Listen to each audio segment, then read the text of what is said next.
Assalamualaikum warahmatullahi wabarakatuh. Perkenalkan saya Putri Anjani Harahap, NPM 2008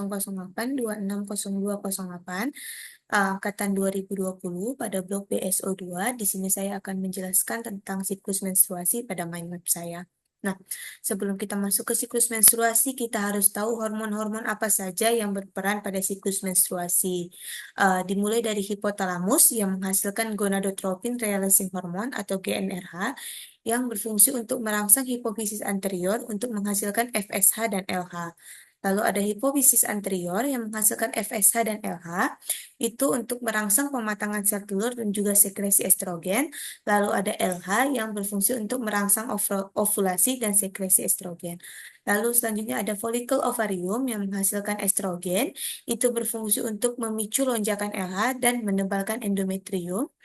Lalu ada corpus luteum, di mana dia menghasilkan progesteron, itu untuk menghambat hipotalamus dan hipofisis anterior juga menebalkan endometrium. Secara umum, kita mengetahui siklus menstruasi itu terdiri dari 4 fase, dimulai dari fase menstruasi, di mana pada fase menstruasi ini dinding rahim atau endometrium itu akan meluruh sehingga menyebabkan keluarnya darah dan cairan lendir melalui vagina. Itu biasanya berlangsung 3 sampai 7 hari. Lalu setelah fase menstruasi, kita akan masuk ke fase folikular atau bisa disebut juga fase praovulasi. Itu terjadi ketika ovarium membentuk folikel berisi sel telur yang belum matang. Nah, folikel ini berkembang dan merangsang penebalan dari lapisan endometrium. Lalu selanjutnya ada fase ovulasi, itu ketika ovarium atau indung telur melepaskan sel telur yang matang. Lalu ada fase luteal atau fase pasca ovulasi, di mana itu sel telur akan berubah menjadi korpus luteum yang dapat melepaskan hormon reproduksi. Nah, hormon tersebut dapat memicu terjadinya penembalan dinding rahim.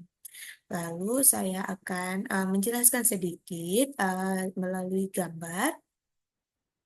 Nah, seperti yang kita ketahui, itu dimulai dari fase menstruasi. Nah, pada fase menstruasi, di mana endometrium itu akan meluruh karena tidak terjadinya pembuahan. Nah, fase menstruasi ini terjadi dari hari pertama sampai hari ke-5 sampai 6.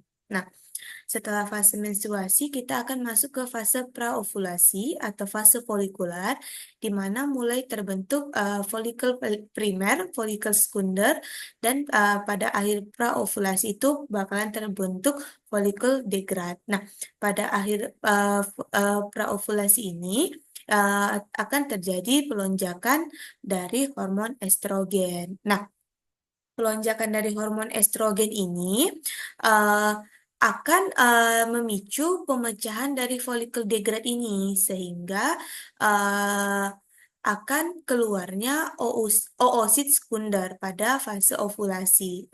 Kita bisa lihat itu terjadi pada hari ke-14. Nah, uh, pemecahan oosit terjadi dengan lonjakan LH.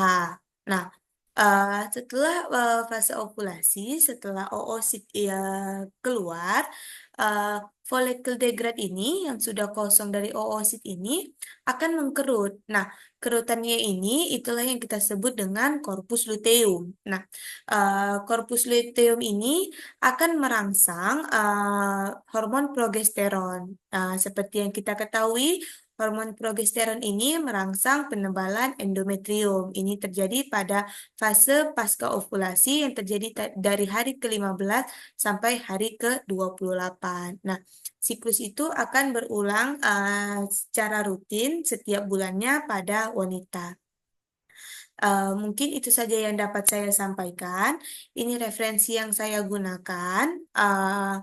Di mana saya menggunakan buku dari gangguan siklus menstruasi pada remaja, itu dari jurnal keperawatan, lalu ada dari buku organ reproduksi wanita, lalu ada juga jurnal olahraga wanita dan siklus menstruasi, Women's Sport and the Menstrual. Uh, Lebih dan kurang saya mohon maaf. Assalamualaikum warahmatullahi wabarakatuh.